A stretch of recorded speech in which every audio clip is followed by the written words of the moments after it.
प्यारे साथियों, तो आपका अपना चैनल राठौड़ मैथमेटिक्स पॉइंट पे आपका स्वागत है। तो चलिए आज हम लोग प्रश्नावली 3.3 का क्वेश्चन नंबर 1 को सॉल्व करते हैं। क्वेश्चन क्या है? एक रैखिक समीकरण युग्म को प्रतिस्थापन विधि से हल कीजिए। एक रैखिक समीकरण युग्म को जो है प्रतिस्थापन विधि से क्या करना है? हल करना। प्रतिस्थापन विधि से हल करना है। तो पहले प्रतिस्थापन विधि आप समझ लीजिए। प्रतिस्थापन विधि में क्या होता है? x या y का मान किसी एक समीकरण से लेकर के और दूसरे समीकरण में पुट करना होता है। समझे? हम क्वेश्चन सॉल्व करते हैं, आपको समझ में आएगा। चलिए, एक का एक देखिए क्या दिया है। दिया है x plus Y equal to 14 है, इसे 1 मान लीजिए, तथा x minus Y equal to 4, ऐसे समीकरण 2 मान लेते हैं। ठीक है, बहुत सिंपल है। चलिए क्वेश्चन तो हम लिख लिए हैं, सॉल्व करते हैं। देखिए,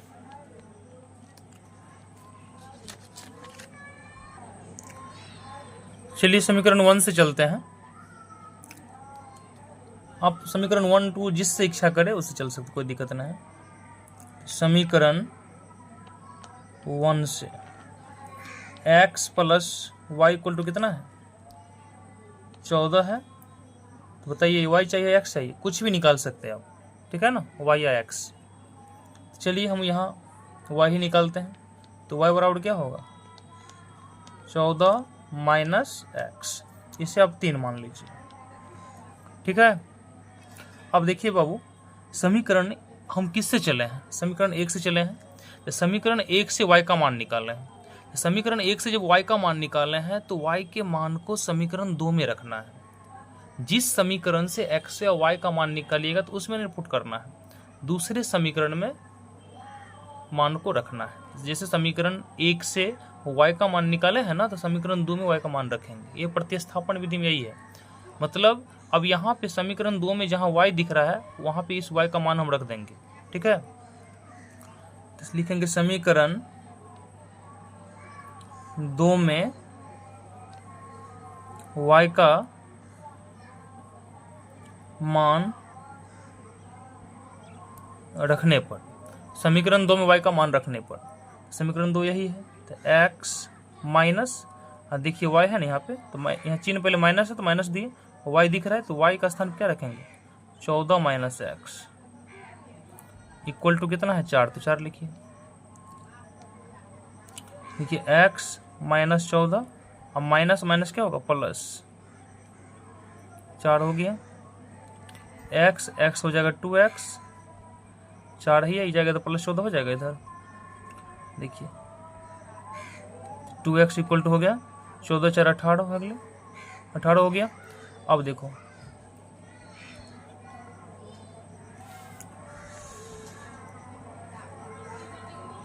टू एक्स इक्वल टू कितना होगा? 14, यानी कि 14 4 कितना हो गया? 18 हो गया ना, 18 हो गया। अब देखिए इसीलिए x बराबर 18, अब बट्टा में क्या होगा? 2 2 नमा 18, यानी x का मान कितना आ गया यहाँ पे? 9। x का मान कितना आ गया? 9 आ गया ना। अब क्या करना है आपको? समीकरण 3 में अगर x का मान रखते हैं तो बताइए y निकल जाएगा ना। लिखिए आप यहाँ पे समीकरण 3 में x का मान, ये x लिखे हैं, x का मान रखने पर, समीकरण 3 में x का मान रखते हैं। देखिए तो y इक्वल टू कितना है यहाँ पे? 14 माइनस x, x का मान कितना आया? 9 आया ना। कितना आया? 5 आ गया।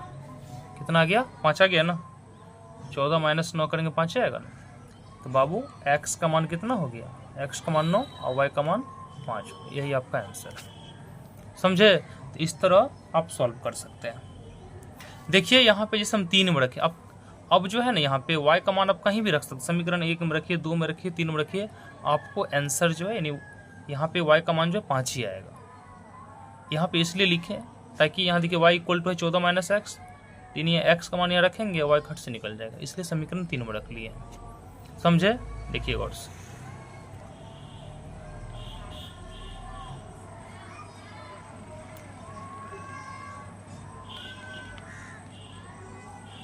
ठीक है, चलिए अब दूसरा क्वेश्चन सॉल्व करते हैं। दूसरा क्वेश्चन क्या है, दिया है s minus T equal to 3 और s बट्टा 3 plus T by 2 equal to कितना, यहाँ पे 6 है।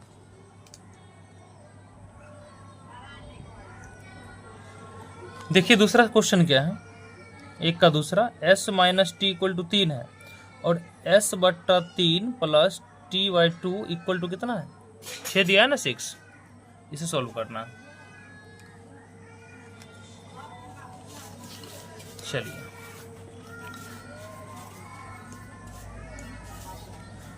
दिया है, क्या दिया है देखिए, s minus T equal to 3 है तथा इसे 1 मान लीजिए, तथा s बट्टा 3 plus T by 2 equal to कितना, 6 है। इसे आप इस तरह लिख सकते हैं, 3 2 कैल्शियम कितना, 6 होगा। अब देखिए 3 में भागा देंगे 6 में, 3 से भागा देंगे ना, 3 से भागा देंगे किस में, 6 में, तो 2 आएगा, 3 दूना 6, 2s होगा, 2 3 6, 3 आया, 3 गुना कीजिए 3t इक्वल टू 6 हो गया। 2s plus 3t equal to क्या, कोना कोनी गुना 6 6 36 हो गया। इसे समीकरण 2 मान लीजिए, ठीक है। अब देखिए समीकरण 1 से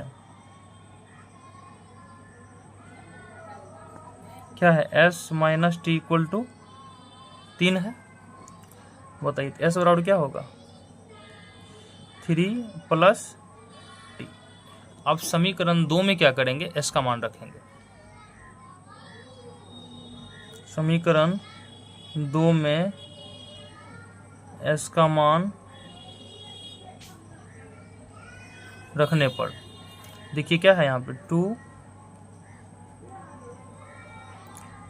अब देखिए ऐसा है ना, यहाँ पे s के बदले हम क्या रखेंगे, 3 प्लस टी रखेंगे, अब प्लस क्या है यहाँ पे 3t इक्वल टू 36 है।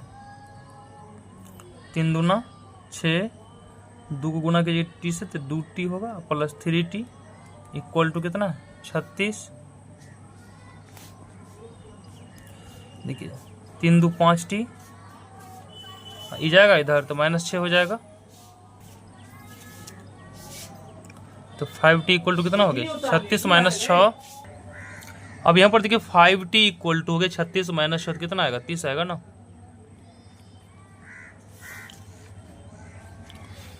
अब देखिए तो इसीलिए t इक्वल टू कितना होगा, 30 माइनस 30 बट्टा में 5 होगा, माइनस करते हैं सॉरी, तो 5 6 के 30, तो t का मान कितना आ गया, यहाँ पे 6 आ गया ना। अब यहाँ पर इसे आप 3 मान लीजिए, अगर समीकरण 3 में हम t का मान यहाँ पुट कर दे तो बताइए निकल जाएगा, कितना आसान है प्रतिस्थापन विधि। देखिए तो समीकरण 3 में t का मान रखने पर, तो यहाँ पर देखिए s इक्वल टू कितना है, 3 प्लस टी, तो 3 और t का मान कितना 6 रखेंगे, कितना आ गया, 9 आ गया। यानी s इक्वल टू हो गया 9 और t बराबर कितना हो गया, 6। यही आपका क्या आंसर है, समझे, यही क्या आपका आंसर है। अब देखिए तीसरा क्वेश्चन क्या है, 3 का है, दिया है 3x minus Y equal to 3 है, इसे 1 मान लेते हैं, तथा 9x minus 3y equal to 9 है, इसे 2 मान लेते हैं, ठीक है। देखिए अब यहाँ पर देखिए आप लोग, यहाँ पे जो है ना देखिए 3 है, यहाँ y है, तो y का गुणांक यहाँ -1 हो जाएगा, और फिर यहाँ अक्षर पर 3 है। यहाँ पर सबसे पहले यहाँ क्या करते हैं, इस तरह लिखिए, यहाँ a1 कितना है बाबू, a1 हो गया 3, b1 कितना होगा, तो y का गुणांक तो -1 है, तो -1 लिखिएगा, और c1 कितना है 3, a2 9 हो जाएगा, b2 होगा -3 और c2 होगा 9। यहाँ पे a1 व a2 निकाल लीजिए अब सबसे पहले, क्योंकि इसका जो है ना अनेक हल होगी, समझे, इसलिए इसका द्वितीय हल तो संभव नहीं है जो x और y का मान निकले। x और y का मान यहाँ क्या होगा, अनेक होगा। यहाँ पे क्या करना है आपको, a1 व a2 निकालना है। a1 व a2 लिखे हैं, a1 कितना है यहाँ पे 3, a2 है 9, 3 3 9, यानी 1/3 आ गया। b1 व b2 निकालिए, b1 कितना है -1 और b2 है -3, तो कैंसिल हो जाएगा, 1/3 आ गया। तथा c1 व c2 निकालिए, तो c1 कितना है 3/9, c1 3 है, c2 है 9, 3 का 3 है, 3 3 9, 1/3। यहाँ क्या देखें, यहाँ a1 व a2 बराबर b1 व b2 अब बराबर c1 व c2 है, क्योंकि यहाँ तीनों आपस में बराबर है ना। a1 व a2 का मान देखिए 1/3 निकला, b1 व b2 का मान 1/3 निकला, और c1 व c2 का मान भी 1/3 निकला। तीनों आपस में क्या है, यहाँ पे बराबर है। अतः दत्त समीकरण युग्म का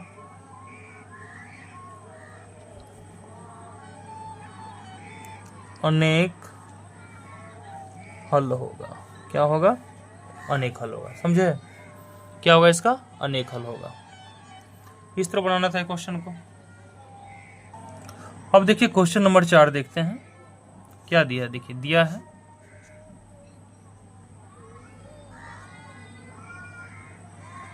1 का 4 है, दिया है, क्या दिया है 0.2x plus 0.3y equal to है 1.3, ठीक है ना, इसे 1 मान लेते हैं। तथा 0.4x plus 0.5y equal to है 2.3, इसे समीकरण 2 मान लेते हैं, ठीक है। अब देखिए क्या करना है,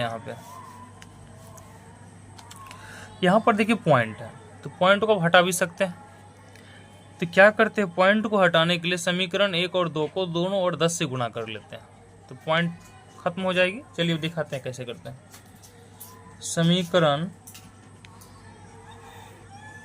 समीकरण 1 तथा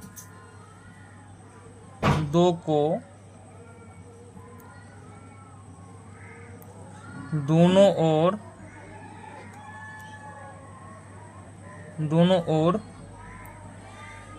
10 से गुणा करने पर, समीकरण 1 तथा 2 को दोनों ओर क्या करते, 10 से गुणा करते, ठीक है ना। तो 10 से जो गुणा कीजिएगा, 10 से गुणा, आप देखिए 10 से गुणा करेंगे ना इसको, 10 से गुणा, फिर गुणा हम करिए लेते हैं।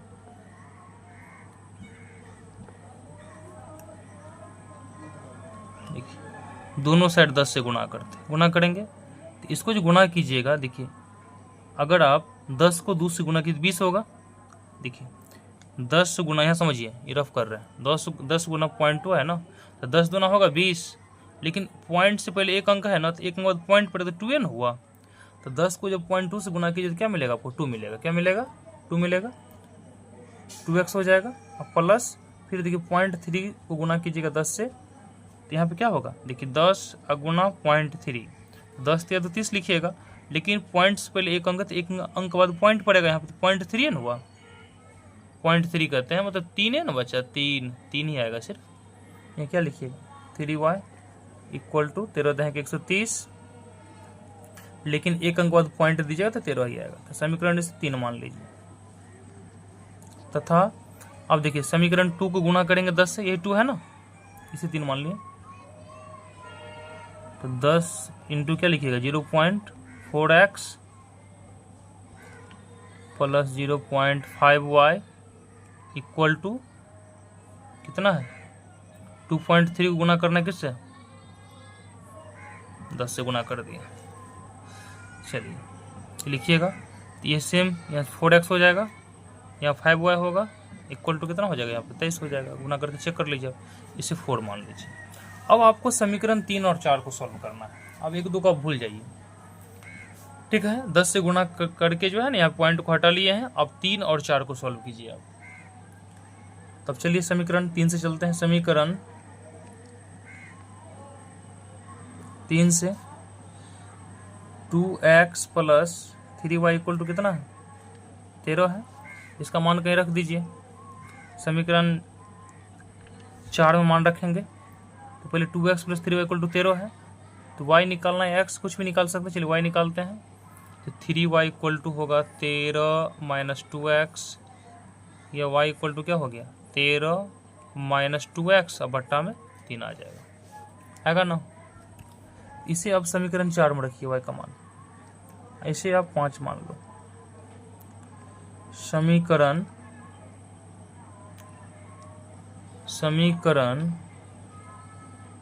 4 में y का मान रखने पर तो 4x है प्लस 5, और y का मान कितना रखिएगा 13 माइनस 2x बट्टा में 3 इक्वल टू 23 है। 4x, ध्यान दीजिएगा, 13 पंचे 65, 5 दूना 10x, यहाँ गुना कर लेते, ठीक है ना। तो 4 तिया कितना होगा यहाँ पे, एक बार तोड़िए देते, 4 तिया 12x,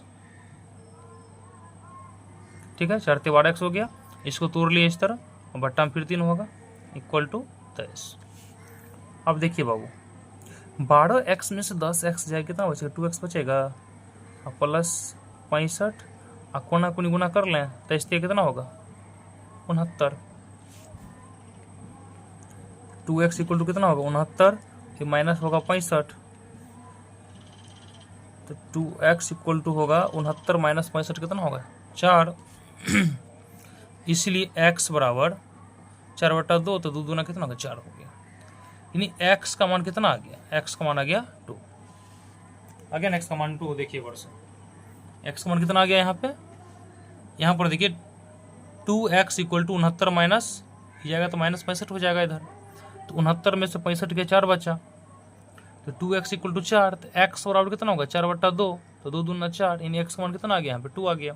अब इस x के मान को आपको कहाँ रखना है 5 में, तो y मिल जाएगा आपको। देखिए समीकरण 5 में x का मान रखने पर, ठीक है ना, तो y इक्वल टू कितना है 13 माइनस 2, x का मान कितना है बाबू, x का मान यहाँ पे 2 है, 2 रख दिए, y कितना है यहाँ पे 3, तो 13 2 दूना 4 बट्टा में 3, तो 13 में 4 का कितना बचेगा 9 बट्टा में 3, तो 3 तिया 9, यानी x इक्वल टू कितना है 2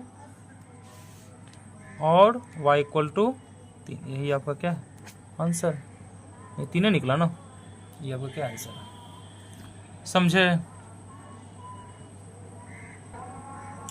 अब देखिए 5 नंबर 1 का 5 क्या है दिया है, √2x plus √3y equal to 0 है, इसे 1 मान लेंगे, तथा √3x minus √8y equal to 0, इसे समीकरण 2 मान लेते हैं, ठीक है। चलिए अब सॉल्व करते हैं। चलिए समीकरण 1 या 2 कहीं से चल सकते हैं आप, समीकरण 1 से ही चलते हैं। समीकरण 1 से √2x plus √3y equal to 0 है। बताइए क्या निकालना आपको, आप यहाँ x या y कुछ भी निकाल सकते हैं, कोई दिक्कत नहीं है, ठीक है, जो इच्छा करे वो निकालिएगा। चलिए यहाँ पर हम y निकालते हैं, तो √3 y इक्वल टू कितना हो जाएगा, ई जाएगा इधर, तो माइनस का क्या होगा √2x होगा ना, या y बराबर क्या होगा माइनस √2x बट्टा में क्या होगा √3। अब ये मान को क्या करते हैं, इसे 3 मान लेते हैं, इसे समीकरण 2 में पुट कर देंगे।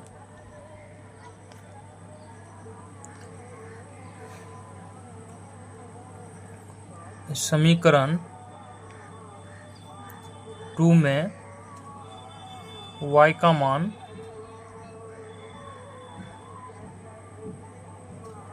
रखने पर, समीकरण 2 में देखिए y का मान रखना है, ठीक है ना। समीकरण 2 में y का मान रखेंगे, ये 2 है तो √3 x माइनस √8 और y का मान कितना है -√2 बट्टा में √3 इंटू एक्स है ना, इक्वल टू क्या होगा 0। अब देखिए अब क्या करें, गुना करेंगे, इसको इससे गुना करेंगे तो 3 3 9, 9 का वर्गमूल कितना होता है √3 गुना √3 तो √9 होगा ना, और √9 का जो वर्गमूल होगा वो कितना होगा 3 होगा, तो 3x लिखिएगा। अब देखिए माइनस माइनस क्या हो जाएगा प्लस हो जाएगा, यहाँ पे √8 को √2 से गुना करेंगे तो √16 होगा, और √16 का मान 4 होगा, 4 लिखेंगे, x आएगा ऐसे, ठीक है ना। अब बाई में क्या रहेगा यहाँ पे √3 इक्वल टू 0।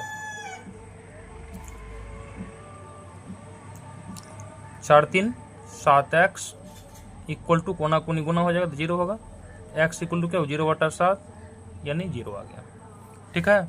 अब क्या करना है, अब देखिए x इक्वल टू 0 कहाँ पुट करना है समीकरण 3 में।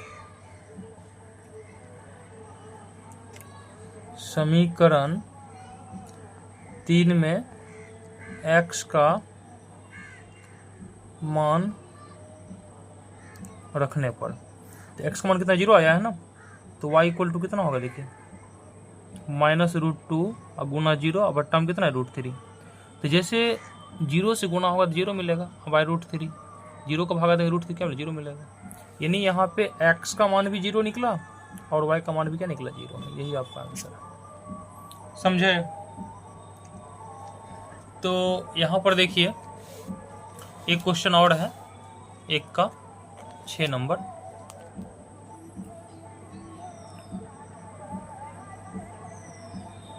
दिया है 3x/2 माइनस 5y बटे 3 इक्वल टू -2। इसे क्या करते हैं, सबसे पहले हम लोग सॉल्व कर लेते थोड़ा। 3 2 का एलसीएम 6 होगा, देखिए 2 3 6 3 3 9x हो जाएगा, यहाँ पे 3 दूना 6 तो 5 दूना 10 हो जाएगा, इक्वल टू -2, तो 9x minus 10y equal to 6 दूना 12 तो -12 ऐसे लिखिए, समीकरण मान लेंगे, ठीक है। तथा क्या दिया देखिए x/3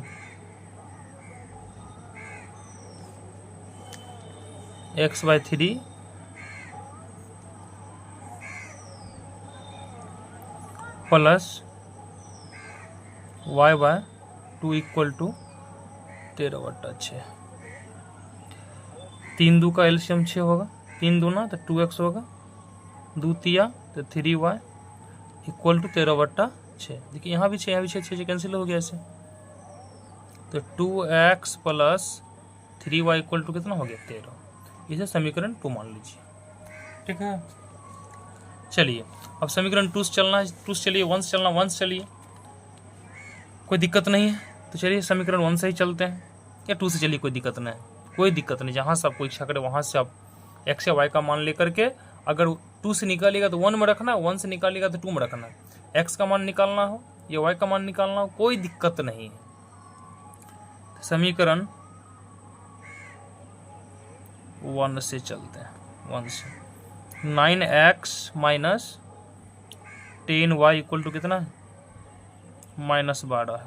अब देखिए बाबू 9x है, इसको इधर ले आते हैं तो प्लस का 12 हो जाएगा, इसको ले जाते इधर 10 और प्लस में हो जाएगा, या 9x प्लस 12 बट्टा में आ जाएगा 10 इक्वल टू हो गया y, इसे मान लेते हैं हम लोग 3। अब देखिए y का मान जो निकला है ना इसे 2 में रख देते हैं। समीकरण 2 में y का मान रखने पर।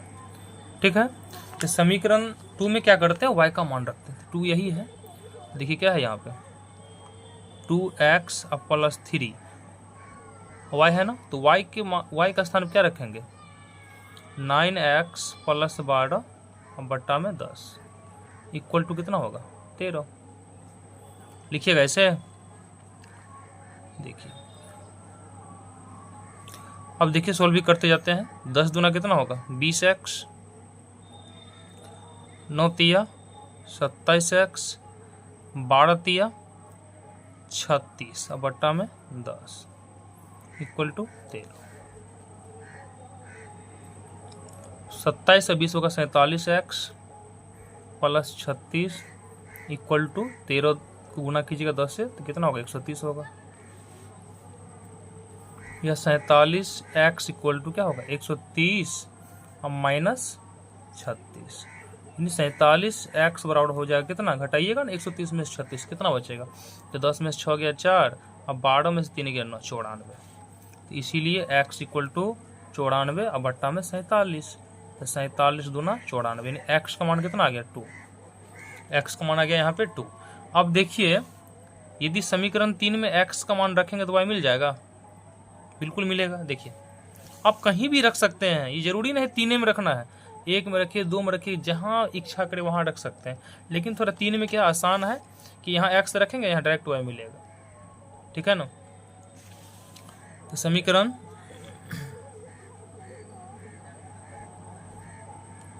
तीन में x का मान रखने पर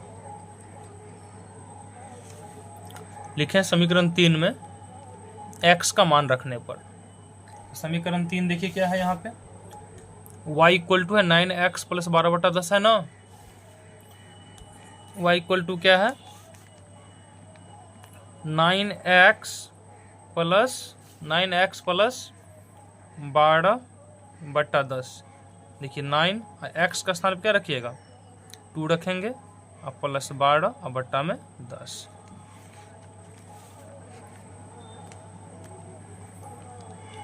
समीकरण 3 में x का मान रखने पर, समीकरण 3 यही है ना, y equal to 9x plus 12 बट्टा 10, तो 9 x का स्थान क्या रखेंगे 2 रखेंगे और प्लस 12 है बट्टा 10। देखिए 9 दूना 18 और प्लस 12 बट्टा में कितना 10, 18 12 कितना होता है 18 12 होता है 30 और बट्टा में है 10, तो 10 तिया 30 कितना आ गया 3 आ गया।